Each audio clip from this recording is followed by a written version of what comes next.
चलिए, good morning to all of you. अभी हम लोग ट्रिगोनोमेट्री का एक्सरसाइज 8.2 सॉल्व करेंगे। तो आइए हमारे साथ। एक्सरसाइज हमारा होगा ट्रिगोनोमेट्री का चैप्टर 8 का आपका 8.2। इसमें क्या है, ये सिर्फ वैल्यू बेस्ड इसमें प्रॉब्लम्स हैं। आपको स्टैंडर्ड एंगल का, अलग अलग ट्रिगोनोमेट्रिक रेशियो का वैल्यू जानना। तो हम यहाँ पर कुछ ऑलमोस्ट यूज होने वाले जो हैं उसको लिख देंगे और आप उसको इजी वे में याद कर लें। हालांकि टेबल भी आपको, ये आपका जो टेबल दिया हुआ है एंगल से उसका वैल्यू फाइंड करने के लिए, तो वो टेबल भी हम आपको बता ही देंगे लास्ट में। लेकिन फिलहाल हम यहाँ आपको ऑलमोस्ट यूज होने वाला जो वैल्यू बेस्ड रेशियो है उसके बारे में यहाँ लिख देते हैं। देखिए, जैसे साइन 0 डिग्री वो कॉस आपका 90 के इक्वल है, इसका वैल्यू क्या हो जाएगा 0। अब आ जाइए साइन 30 डिग्री। देखिए, हम लोग सिर्फ स्टैंडर्ड एंगल पर चलेंगे। कॉस 60 का सेम वैल्यू होगा 1/2। साइन 45 कॉस 45 ये भी आपका 1/√2 है। साइन 60 और कॉस 30 ये आपका है √3/2। साइन 90 और कॉस ये आपका 0 डिग्री, इसका वैल्यू 1 है। ठीक है, तो इतना आपको याद रखना है। अब आ जाइए tan 0 डिग्री। tan 0 आपका साइन 0/cos 0 कर दीजिए। ये tan का हमारा cot के इक्वल है, cot 90 के। tan 0 डिग्री cot 90 के इक्वल है, ये दोनों हमारा 0 हो जाएगा। उसके बाद आ जाइए tan 30 जो cot 60 के इक्वल होगा 1/√3। tan 45 और cot 45 ये दोनों हमारा है 1। tan 60 और cot 30 ये आपका है √3। tan 90 और cot 0 ये हो जाएगा इन्फिनाइट। इतने वैल्यू का यूज आपको ऑलमोस्ट होता है और यही आपको याद रखना है। बाकी अब अगर साइन और कॉस का आप इन्वर्स देखेंगे तो इन्वर्स तो ऐसे ही ऐसे आप कर सकते हैं। साइन 45 का इन्वर्स कॉसेक 45। तो अब आ जाते हैं हम लोग क्वेश्चन 1 के 1 में आइए। इसमें जितने भी क्वेश्चन हैं वो सब आपका सिर्फ वैल्यू फाइंड करने के लिए है। तो साइन 60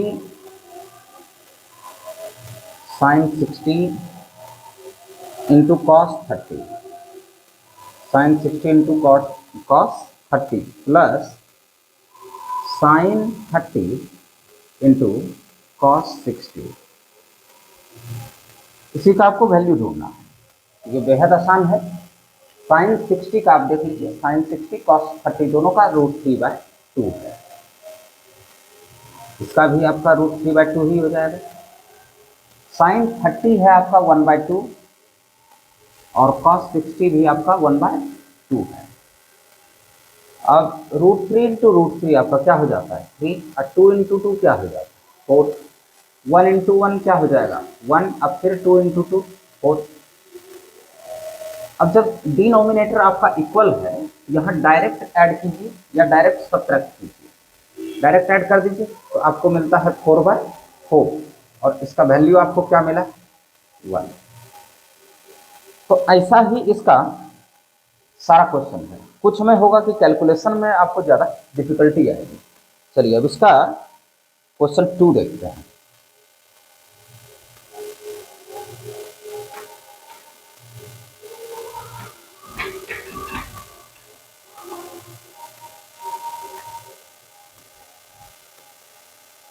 क्वेश्चन 2 पे आइए। 2 tan square 45 degree plus cos square 30 degree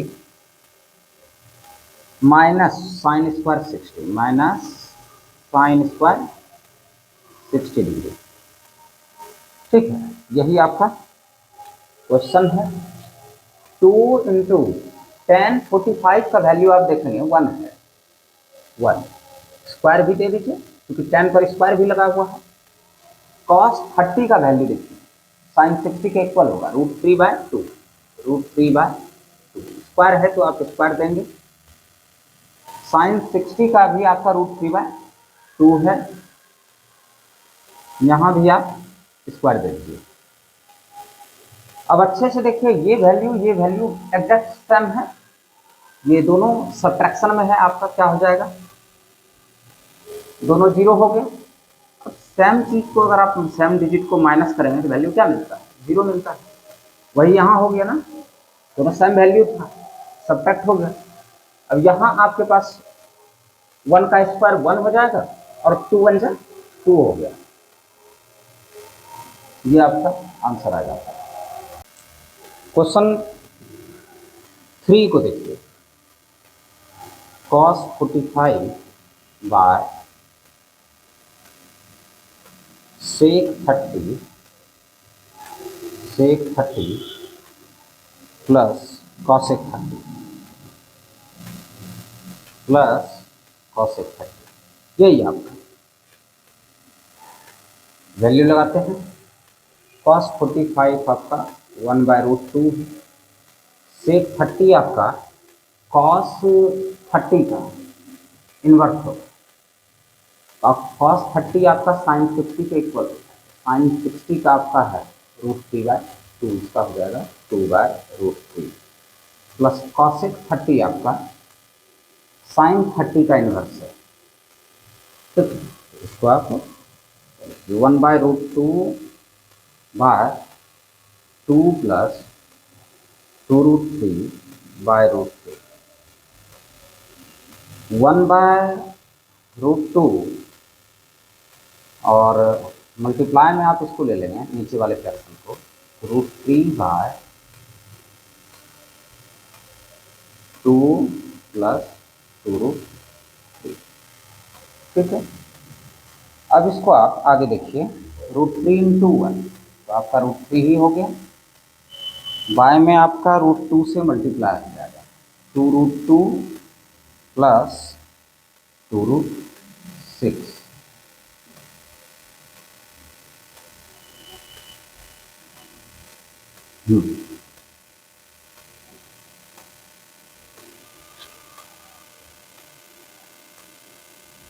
√3/2 आपका कॉमन आ जाता है, आपका हो जाएगा √2 प्लस √6 और रेशनलाइज आप करेंगे √2 माइनस √6 से बाय √2 माइनस √6। रेशनलाइज जब करेंगे तो इससे मल्टीप्लाई कीजिए आप, तो √6 माइनस 3√2। असल में इसको इससे जब आप करते हैं तो 3 इसमें भी था, 3 का पेयरिंग हुआ वो बाहर निकल गया और इसका 2 रूट में रह गया। बाय में देखिए 2 into A square minus B square, A plus B A minus B, तो A square minus B square, √6 minus 3√2, नीचे आपका हो जाता है 2 इंटू -4, यानी कितना हो गया, √6 minus 3√2 bye minus, denominator minus में है तो क्या करेंगे, अब सारे टर्म का साइन चेंज कर देंगे, इसको प्लस में कर देते हैं, इसको माइनस में कर देते हैं और इसको प्लस में कर देते हैं और यही आपका आंसर है। ठीक है, क्वेश्चन 4 देखिए। sin 30 प्लस 1045 माइनस cosec 60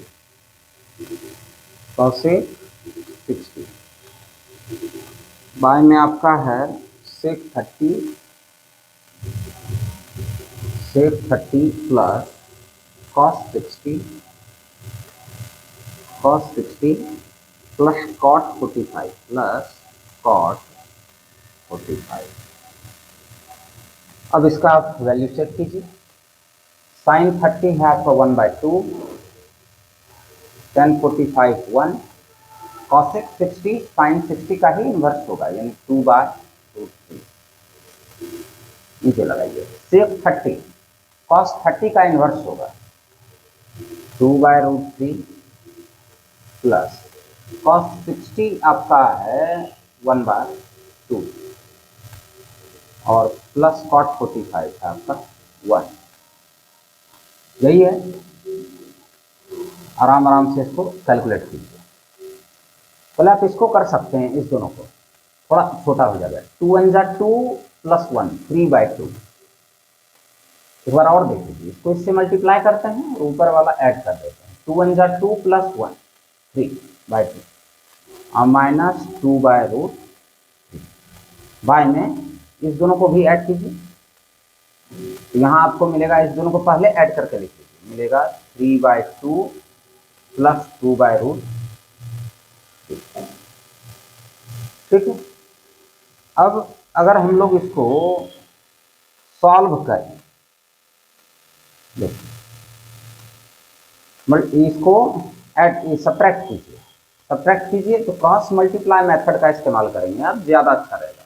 3 को √3 से कीजिए, 3√3 माइनस 2 को 2 से कीजिए 4, बाय में मल्टीप्लाई कीजिए 2√3। ठीक है, और नीचे सिर्फ प्लस है यानी आपका नीचे ये हो रहा है।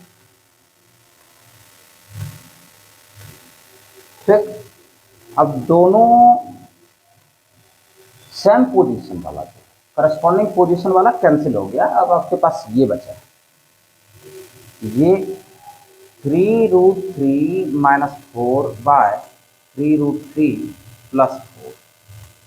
क्या करना होगा, रेशनलाइज करना होगा। ऐसा नंबर जब भी दिखे आपको रेशनलाइज करना है। रूट में जब भी नीचे दिख रहा होगा तब रेशनलाइज करना ही पड़ेगा। तो 3√3 ही था हमारा, हाँ, -4 से हमारा रेशनलाइज होगा। प्लस था, माइनस लेकर के करेंगे। अब ऊपर देखिए सेम नंबर है, आपको चाहे तो a माइनस बी के होल स्क्वायर के इसको ब्रेक कर सकते हैं आप, वही कीजिए। a square plus b square minus 2ab। थोड़ा ध्यान से कीजिएगा, a स्क्वायर जब आप इसका स्क्वायर करेंगे ना 27 मिलेगा, b स्क्वायर में 4 का स्क्वायर होगा और माइनस 2ab, 2 इंटू इतना इंटू इतना करेंगे -24/24√3 मिलेगा। नीचे a plus B A minus B ही होता है, रेशनलाइज में ज्यादातर यही होता है, a plus B A minus B.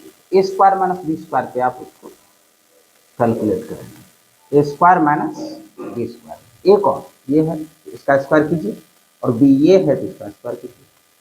अब आगे देखिए, 27 और 16 ऐड करेंगे 43 माइनस 24√3 बाय, इसको सब्ट्रैक्ट कीजिए बाय, ये आपका आंसर आ गया। अब क्वेश्चन 5 को देखिए। क्वेश्चन 5 इसका क्या है, 5 cos square 60, 5 cos square 60 plus 4 sec square 30 plus 4 sec square 30 minus 10² 45, 10² 45 by में आपका है sin² 30, sin² 30 प्लस cos² 30। ठीक, वैल्यू लगाइए। हाई cos 60 आपका sin 30 के इक्वल है, sin 30 1/2 है, 1/2 का square plus 4 into sec 30, cos 30 का इन्वर्स होगा, cos 30 का इन्वर्स यानी 2/√3 का स्क्वायर माइनस 1045 का क्या है, 1045 तो 1 होता, बाय में चलिए sin² 30 1/2 का स्क्वायर, cos 30 आपका है cos 30 sin 60 के इक्वल √3/2। ठीक, अच्छे से शांति से इसको कैलकुलेट कीजिए। 5/4 प्लस 4 का 16/3 और माइनस 1 बाय में आपका हो जाता है 1/4 प्लस 3/4। अब इसको कैलकुलेट करेंगे आराम से। 4 3 का एलसीएम आपका 12 हो जाएगा, तो 5 3 जा 15, 15 4 जा 64 माइनस 12 बन गया 12। बाय में आपका है 4/4 जो कैंसिल होके आपका 1 हो जाता है। यहाँ देखिए ऊपर में आपका क्या बचा है, 64 और 15 को आप ऐड करेंगे, उसमें 12 माइनस कर देंगे, 15 में 12 को माइनस कीजिए 3 और यहाँ 67/12। चाहे तो इसको मिक्स फ्रैक्शन में रख सकते हैं। अब हम लोग क्वेश्चन 2 पर चलेंगे। ये भी आपका वैल्यू बेस्ड ही है, वैल्यू सेट कीजिए, सॉल्व कीजिए और देखिए किससे मैच करता है। क्वेश्चन 2 आपका सारा ऑप्शनल है, 1 पे आइए, क्वेश्चन 2 के 1 पे। अब देखिए 2 tan 30 by 1 plus tan² 30, 1 plus tan² 30। Solve कीजिए इसको, देखते हैं सॉल्व करके क्या आंसर है। तो 2 इंटू tan 30 का आपका है 1/√3 बाय 1 प्लस tan² 30, तो 1/√3 का आपका स्क्वायर, तो 2/√3 बाय 1 प्लस 1/3, 2/√3 बाय 3 1 जा 3 और 1 4/3 ये हो जाएगा। इसको जब आप करेंगे 2/√3 इंटू 3/4 ऐसे आपका कैलकुलेशन का आपको मिलता है 3/2√3, जिसको रैशनलाइज करेंगे आप √3 से, तो आपको मिल जाएगा 3√3/6, 3 2 जा 6 यानी √3/2।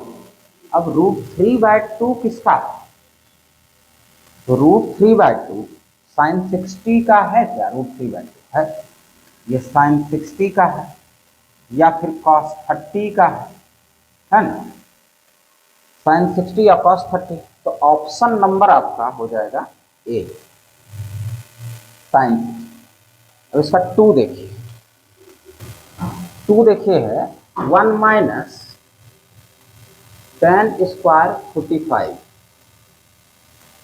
बाय 1 प्लस tan² 45, तो 1 माइनस tan 45 तो 1 होगा, 1 का स्क्वायर बाय 1 प्लस tan 45 फिर वही 1 का स्क्वायर, 1 माइनस 1 आपका 0 हो जाता है, नीचे 2, ये इन्फिनाइट हो गया। अब उसमें से इन्फिनाइट देखिए किसका किसका है, तो इन्फिनाइट आपका tan 90 का है क्या, tan 90 का है इन्फिनाइट, तो आपका ऑप्शन हो जाता है ऑप्शन ए।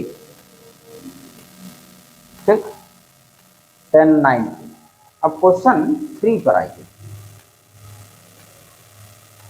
3 देखिए क्या है, sine 2a equal to 2 sine है, sine 2a equal to 2 sine. ऐसा किस वैल्यू पे पॉसिबल है? आपके पास 4 ऑप्शन है, देखिए 0 डिग्री यहां रखिए, तो 0 डिग्री, जैसे ही आप a पर 0 लेंगे, a पर जब आप 0 लेंगे तो 2 इंटू 0 0 हो जाएगा, साइन 0 का वैल्यू आपका 0 हो जाएगा। और फिर यहाँ 0 डिग्री पर ही पॉसिबल है, तो आपका ऑप्शन नंबर हो जाएगा 0 डिग्री पर ये पॉसिबल है, बाकी किसी भी एंगल पे पॉसिबल नहीं। अब हम लोग क्वेश्चन 4 पर चलते हैं। 4 है आपका 2 tan 30 by 1 minus tan square 30, यही है। देखते हैं इसको सॉल्व करके। 2 इंटू tan 30 आपका 1/√3 हो जाता है, और 1 माइनस 1/√3 का स्क्वायर, ठीक है। तो ऊपर हो गया 2/√3 और नीचे आपका हो जाता है 1 माइनस 1/3। ये आपका 2/√3 और बाय 3 1 जा 3 में 1 गया 2/2। जब इसको आप कैलकुलेट करेंगे 2/√3 इंटू 3/2 ऐसे, ठीक। इसको अब आपको मिला 3/√3, जिसको कि आपको रेशनलाइज करना, √3 से आपको रेशनलाइज करना पड़ेगा। तो 3√3/3, 3 3 कैंसिल, क्या मिला √3, और √3 किसका वैल्यू है? √3 इसमें से आपका किसका वैल्यू है? √3 tan 60 या cot 30 का वैल्यू है। तो tan 60 आपका है, tan 60 का ये वैल्यू है, या फिर cot 30 का भी हो सकता है। तो ऑप्शन नंबर इसका आपका होगा ऑप्शन सी। तो क्वेश्चन नंबर 4 में आपका ऑप्शन सी। क्वेश्चन 3 को देखिए, tan a plus B, tan a plus B equal to है आपका √3। इससे आपको एक इक्वेशन लाना है, वो कैसे आएगा वो देखिए। अच्छा, tan a plus B equal to √3 जो है वो tan के किस वैल्यू पर है? तो ये tan 60 पर है। √3 आपका किस पर है? तो tan 60 पर है। जो इधर रहे रेशियो, वही रेशियो से आपको ये खोजना है। तो इधर आपका 10 है, तो ये भी आप 10 में ही खोजिए। ये आपका tan 60 में है। अब आप देखेंगे कि दोनों तरफ रेशियो हमारा इक्वल है, और रेशियो इक्वल तभी हो सकता है जब एंगल इक्वल हो। तो यहाँ से आपको क्या मिलता है? a प्लस बी कितना डिग्री है? 60 डिग्री। ये आपका इक्वेशन फर्स्ट हुआ। और ऐसे ही एक और स्टेटमेंट दिया हुआ है, and tan a minus B equal to 1/√3। देखिए tan a minus B equal to 1/√3। तो tan a minus B equal to 1/√3 tan के किस वैल्यू पर है? तो tan के 30 पर है। देखिए 1/√3 को हम क्या लिख सकते हैं? tan 30 लिख सकते हैं। यहाँ आप देख सकते हैं tan इक्वल हुआ a माइनस बी कितना डिग्री होगा? a माइनस बी आपका हो जाएगा 30 डिग्री। यह आपका इक्वेशन 2 हुआ। और इस दोनों इक्वेशन को आप एलिमिनेशन मेथड से सॉल्व कर, ठीक है। Adding equation 1 and 2, adding equation 1 and 2। तो 1 आपका है a plus B equal to 60, और ये a minus B equal to 30। दोनों को आप ऐड करेंगे, ऐड जब करेंगे तो b आपका कैंसिल हो गया, क्योंकि ये प्लस में ये माइनस में। 2a इक्वल टू क्या मिलता है? 90, यानी a इक्वल टू आपको 90/2। तो कितना डिग्री हुआ? a 45 डिग्री हुआ a। अब a 45 हुआ तो 1 या 2 किसी में भी आप वैल्यू रखें। Putting value of a in equation 1 क्या है हमारा? a प्लस बी कितना डिग्री? 60 डिग्री। अब a हमारा 45 है प्लस b इक्वल टू 60। अब b इक्वल टू क्या हो जाएगा 60 और 45 को अपोजिट लेके जाइए -45, तो b आपका कितना हो गया 15 डिग्री। तो देयरफॉर आपका a हुआ 45 और b 15 डिग्री, यही आपका आंसर। देखिए ऐसा क्वेश्चन आपको आर एस अग्रवाल में, के.सी. सिन्हा में, आर.डी. शर्मा में या भारती भवन में और भी मिलेगा। इसमें भी एक आध एग्जाम्पल है पीछे, उसको आप सॉल्व कर लेंगे। अब हम लोग क्वेश्चन 4 पर चलते हैं। 4 आपका ट्रू फॉल्स है, 4 के 1 पे आएगी। Sine A plus B equal to sine A plus sine B. देखिए क्या ये पॉसिबल है? तो हम लोग कोई एक एंगल वैल्यू ले लेते और उससे फाइंड करके देखें। मान लेते हैं आप ए ले लीजिए, ए ले लीजिए 60, 45, 30 कुछ भी, चलिए ए हमारा 30 ले लेते हैं और बी 60 ले लेते हैं, ठीक है। ए और बी अपने मन से आप मान लीजिए, इसको चेक करना है कैसे करें। तो आपका साइन ए प्लस बी जो है वो साइन हो जाएगा 30 प्लस 60, ए 30 है बी 60, साइन 90 हो गया। साइन 90 का वैल्यू आपका है 1, ध्यान रखिएगा। यह हमारा LHS था। RHS में देखिए क्या है, RHS में आपके पास है sign A plus sine B. Sign ए 30 माने हैं और प्लस साइन बी, साइन ए 60 माने हैं जी। 30 का है वैल्यू आपका 1/2, अब 60 का है आपका √3/2। इसको जब सॉल्व करेंगे तो 1 प्लस √3/2 आएगा। क्या ये 1 के इक्विवेलेंट है? तो नहीं है, ये हमारा क्या होगा, हाउस होगा। समझे? ऐसे ही चेक कीजिए। और के 2 में देखिए क्या बोला है कि थीटा में वृद्धि होने पर, थीटा जब इंक्रीज करेगा तो साइन का वैल्यू भी इंक्रीज करेगा क्या? तो वो यहां से आपको समझने के लिए मिलेगा। देखिए थीटा 0 है आपका, थीटा बोले तो एंगल, थीटा आपका 0 है, वैल्यू क्या है 0। थीटा इंक्रीज होकर के 30 हुआ तो देखिए वैल्यू भी इंक्रीज होकर के 1/2 हो गया, तो वैल्यू थीटा के साथ इंक्रीज हो रहा है, यानी ये आपका स्टेटमेंट ट्रू है। अब थर्ड पर आइए। थीटा में इंक्रीजमेंट होने से कॉस के वैल्यू में इंक्रीजमेंट होता है क्या? कॉस का देखते हैं। 0 पर इसका वैल्यू 1 है, ठीक है। 30 पर देखिए वैल्यू घट गया, ये 1 से कम है, ठीक है। 45 पर वैल्यू और कम हो गया, 60 पर और कम हो गया और 90 पर जाकर के 0 हो जाता है। कॉस में क्या है, जैसे जैसे थीटा इंक्रीज हुआ ये वैल्यू डिक्रीज कर गया, ये बोला है इंक्रीज वाला बात, तो ये भी फॉल्स हो गया। स्टेटमेंट आपका क्या था कि थीटा इंक्रीज करेगा तो कॉस वैल्यू भी इंक्रीज करेगा, जबकि ऐसा नहीं हुआ, ये इंक्रीज कर रहा है लेकिन ये डिक्रीज कर रहा है। अब आप आइए, थीटा के सभी वैल्यू पर, थीटा के सारे वैल्यू पर कॉस, साइन और कॉस दोनों इक्वल है, ऐसा पॉसिबल नहीं है। साइन और कॉस इक्वल बस एक ही पार्टिकुलर थीटा पर है, वो है 45 हमारा। साइन और कॉस इक्वल सिर्फ 45 पर, बाकी कहीं भी इक्वल नहीं, ठीक है ना। तो ये भी आपका फॉल्स है। अब 5 पर आइए। ए आपका 0 डिग्री है और कॉट ए यानी कॉट 0 डिग्री देखिए और परिभाषित है क्या, cot 0 degree, cot 0 degree undefined है ना, ये आपका ट्रू है। चलिए अब हम नेक्स्ट वीडियो में आपको 8.3 पर लेके चलेंगे। Thank you very much.